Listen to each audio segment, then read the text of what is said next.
لو بتدور على ساعة اقتصادية وفي نفس الوقت الإمكانيات بتاعتها مقبولة، النهاردة جبت لكم ساعة من براند أول مرة نجربه اسمه MU.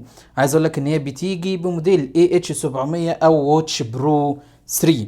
لو جينا بصينا على أهم المحتويات فهيظهر معانا هنا شاحن ماجنتيك زي ما انتم شايفين USB، بجانب هنا الساعة. فعايز اقول لك ان الساعة هنا بتيجي بشكل دائري زي ما انتم شايفين، وفي نفس الوقت برضو الشاشة ديت بتيجي بمقاس 1.5 انش، بجانب هنا ان الريزوليوشن بتاعها 240 في 240.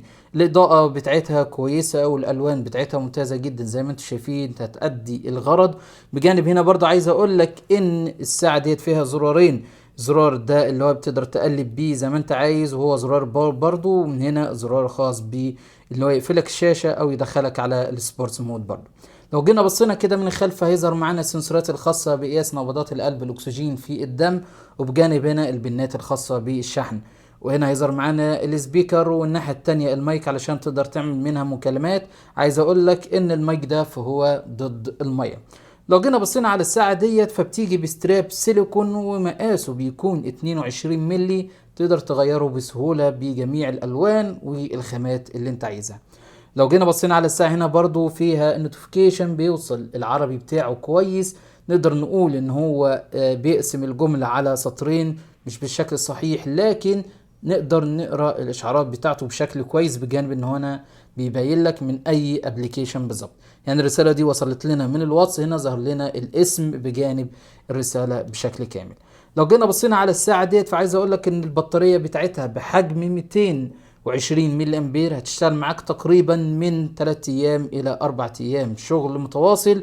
بجانب برضو هنا ان هي سعرها رخيص تقريبا 18 دولار. لو جينا بصينا على الساعة وجبنا القايمة نقدر نغير فيها زي ما احنا عايزين، وهيظهر معانا اللغة العربية زي ما انتم شايفين كده.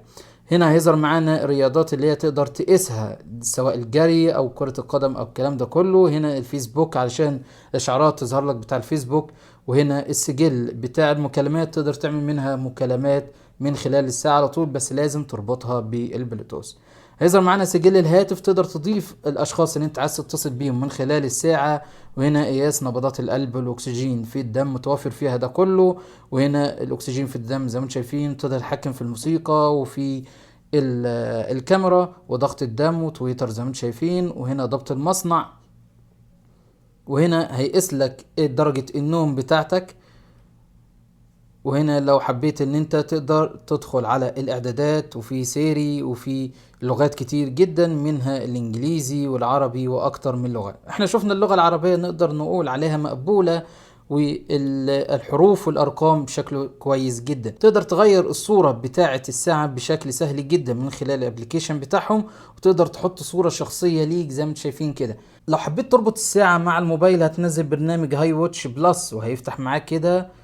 طبعا لازم تفتح بلوتوث والجي بي اس، وهيظهر معانا اهم الخصائص بتاع الساعة سواء الفايند تقدر تدوس عليها يرن على الساعة، وهنا تقدر تتحكم في الاشعارات اللي عايزة توصل على الساعة.